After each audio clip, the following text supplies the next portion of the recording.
Hello again, whiskey friends. Thanks for joining me today. All right, very excited about today's tasting. A Secret Santa gave me quite a gift. So thank you, Santa. So we're going to crack open this cigar Magnus, or Joseph Magnus Cigar Blend, batch 122. And let's see how it does. We'll break it down, have some fun. Thanks for joining, everybody. Let's kick off the show.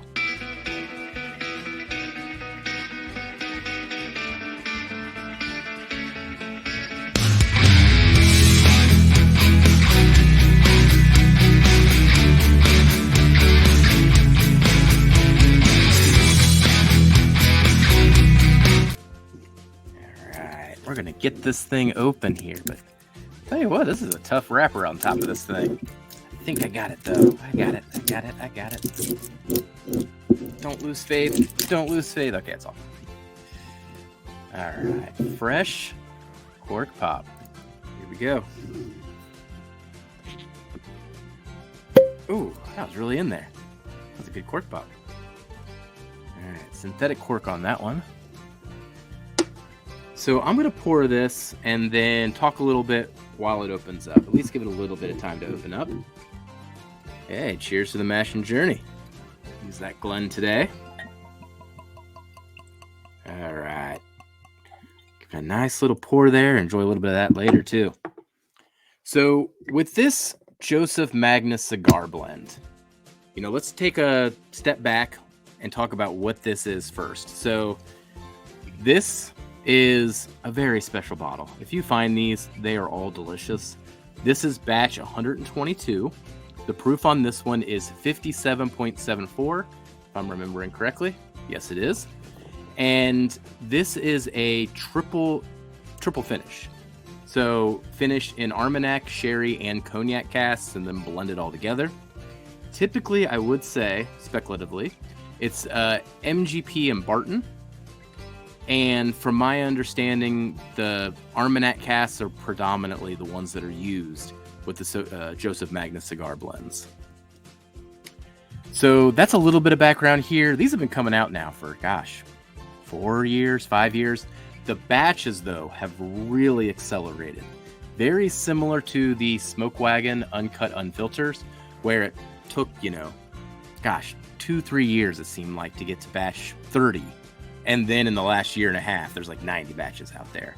So it's really accelerated. That might be a little bit of exaggeration, but it's accelerated. And there's a handful of batches seemingly coming out every single month.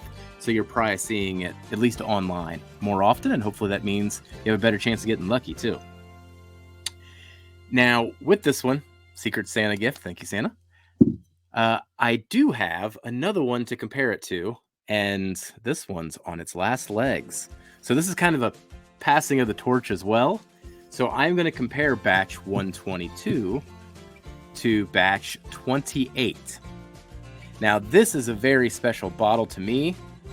We'll get into that more when I pour it. But special bottle, and at the time that I got this, which was 2020, it was like my favorite whiskey of that entire year. So this one holds a very special place in my heart, and I get to share the passing of the torch with all of you. All right, well, let's get into batch 122. Now, one thing I wanted to do before we get into all the tasting notes, I wanted to go online and see if I could find Nancy's tasting notes, because Joseph Magnus will post those on their site, but they haven't caught up to this batch yet, so I'm not even sure what the batch name is. But every batch has its own unique name, and every batch, those tasting notes are right on their website, so that's another fun thing to do. Taste it on your own first, and then turn around and look at the notes from the professionals. All right, Joseph Magnus Cigar Blend. All right, cheers, whiskey friends.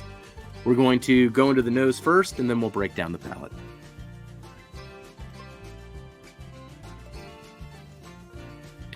All right.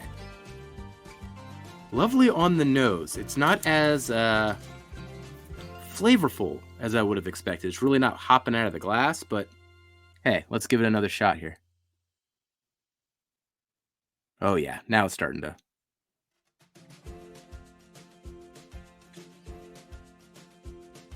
Oh man, Mm. Definitely anticipating what this tastes like based on the nose. But the thing that leaps out to me, and this can happen a lot to me with anything with MGP on it too. I do think I call out this note quite a bit, but I call it powdered sugar.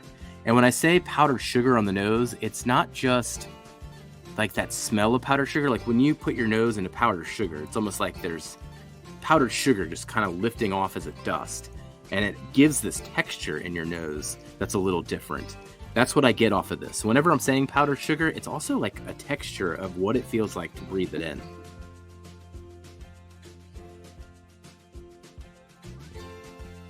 Oh, the fruits on this thing are pretty fun. My initial instincts were almost a peach. Peaches and cream.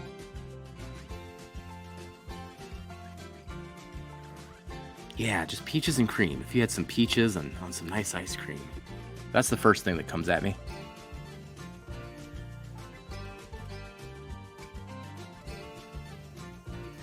There's just a nice caramel. That's actually the baseline of it. Not getting a whole lot of age off of this one per se. And then there's something that's like bright and omnipresent. And I haven't quite put my finger around it. It's right there next to that powdered sugar note that I'm saying, but it's something distinct.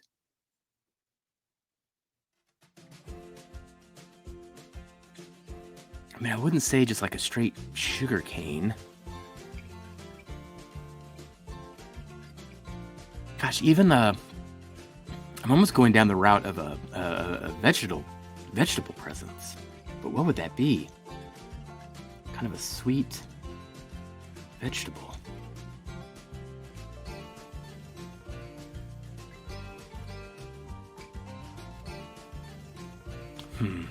Yeah, it's throwing me off a little bit there.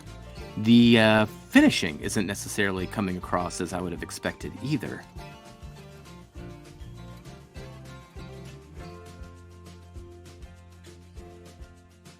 Yeah, there's just something bright there. I can't quite put my finger on it, but I'll stop trying. We'll get into the taste here because I'm getting impatient, and I'm sure you are too. So let's get into the taste, break down the front of the palate, mid palate, and then the finish. Cheers, whiskey friends.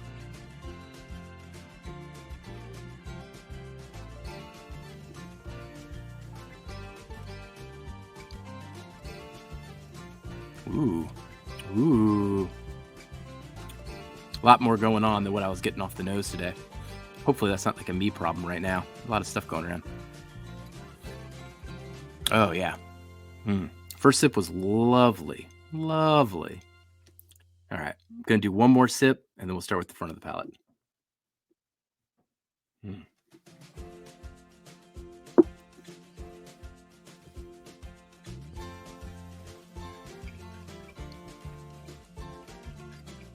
One thing that's catching me a little off guard, it's definitely spicier than I would have anticipated. And the spice on it, man, I mean, I'm talking a range of things, you know, a lot of cinnamon up front, but it turns even into an allspice by the back end. It is sweet, but it does even enter some savory notes. I'm very interested to break this one down. It is very balanced when it comes to the sweetness and the savory. And it's a different experience than I was expecting. It's going to be interesting to go back and compare it to that batch 28. I'm even more excited about that comparison now. All right, let's go in for mid palate.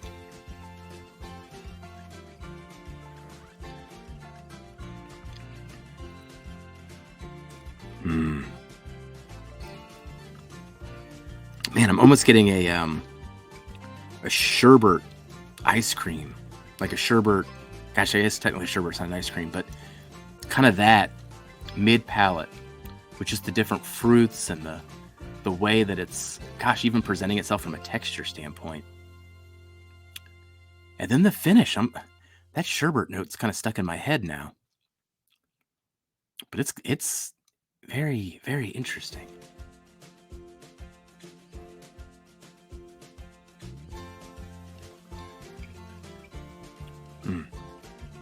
Super getting sweeter and sweeter. Super sweet mid palate. And now the finish is, oh, it's real nice. There's some chocolate entering the picture here. So sherbet dessert with some chocolate, syrup all over it. Getting a lot of spice still too. That spice is coming back around. Lots of cinnamon, allspice again. And now it's like savory again. It's not as sweet. It's got this savory note to it. It's interesting how it's doing this dance. Especially it does that whole dance on the finish itself too. All right, I'm gonna do one more sip and then let's get into comparison.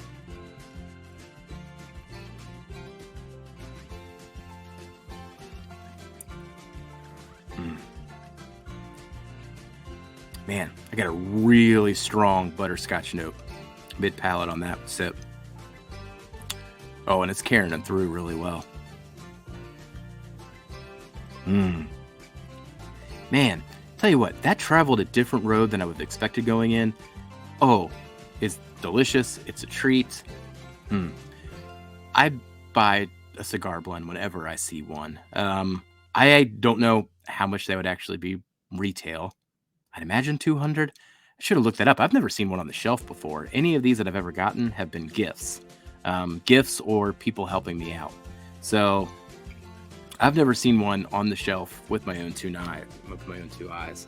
But I think it's around 200. Correct me in the comments, whatever the price is in your area. I know it varies quite a bit. As high as I would be willing to go is probably 300, but let's not talk about that because this is recorded. I don't want to leave any evidence around. All right, let's get into batch 28. I do feel like this one's going to be a little bit of a different animal. So one thing about these, they started out as all MGP. If I got my batches right, I think around batch 24 or 26, something mid-20s. That's when a little bit of Barton started entering the picture. And I have a feeling as these batches have accelerated, kind of that ratio between MGP and Barton probably could be swinging more towards the Barton side, but could be wrong there. Maybe it just varies batch to batch depending on what flavor profile they're going for. All right, for this one, gonna pour it. Ooh, look at that. That zoomed in real nice. Look at this frosted Glen here from the Bourbon Junkies. That's one of my favorite Glens. All right. Now, as I said, I'm just gonna do a little bit of that one and I'm gonna save that last pour for a special day here. Right now I'm recording this around the holidays, so that seems like the perfect time to probably have that pour. And it's probably a New Year's pour for me. But let's do a little comparison here because these are totally different. Oh, yeah. Oh, okay. Whoa. That's interesting. So going back to is it MGP? Is it Barton? Man, doing the comparison of these two, batch 28, I would say has a higher ratio of MGP than batch 122. And when I smell this one, when I smell the batch 28, batch 122 almost smells Barton to me, just straight Barton. But I wasn't getting that sensation off the first round. Sometimes when I feel like I do these things and go back and forth, some of the notes start canceling each other out, or whichever one has a more dominant note of that, vertical or whatever I'm trying to describe is the one that wins. Oh man, batch 28 though. That's a happy dance.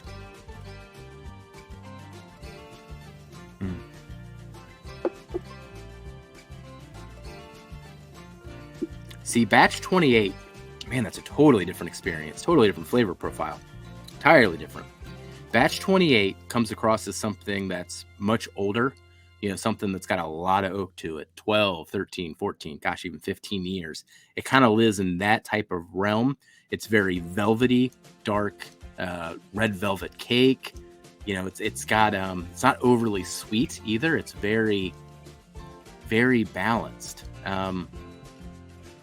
So that's a big difference between what I was describing with batch 122. Yeah, that's a totally different experience.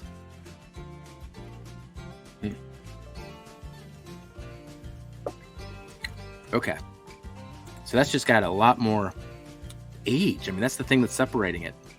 That's got oak on it. This did not have oak. This was just all these sweet flavors.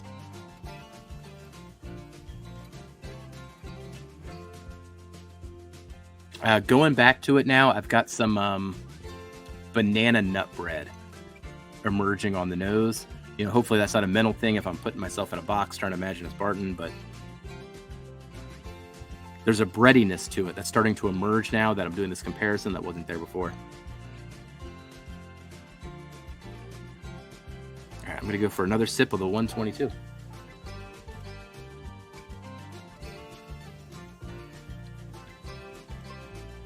Yeah, it's just so much sweeter. Man. Just over the top sweetness. Once again, that like exaggerated sweetness that you have to get from an ice cream or a sherbet or something like that, because it takes that much sweetness to kind of overcome the cold on your taste buds. It takes that much sugar. I'm gonna go down that route. Wow, those are different experiences. Both delicious. I love both of these. I would say the batch 28 is still my reigning, king of the mountain there. Not just in terms of cigar blends, but almost all the whiskeys on the shelf. This was the magical one for me. So, thank you to DJ Beacon for helping me procure this all those years ago. Oh, all right. So, I've got just the tiniest bit of 122 left. I'm going to do a little blending.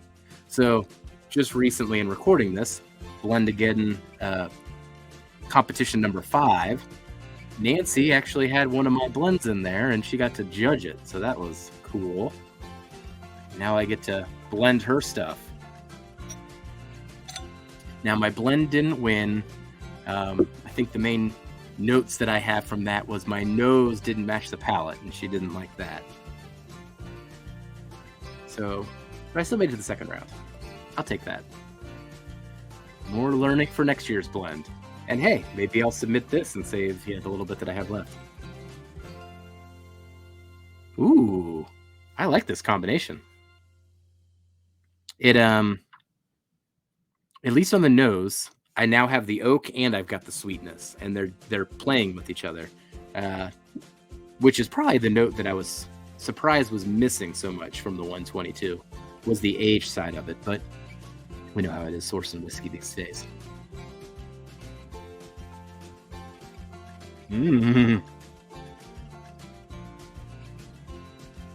Oh man.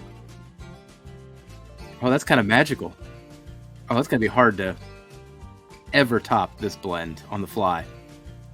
The oak and the sweetness are playing brilliantly together. Oh, I love that. And every part of the experience is really good too. Oh man, maybe the blend wins this thing. The 122 doesn't win, the 28 doesn't win, the blend wins. So add those two numbers together, divide by 2, whatever that is. I think it's 75. Did I do that right on the fly? Yeah, I think I did. There you go.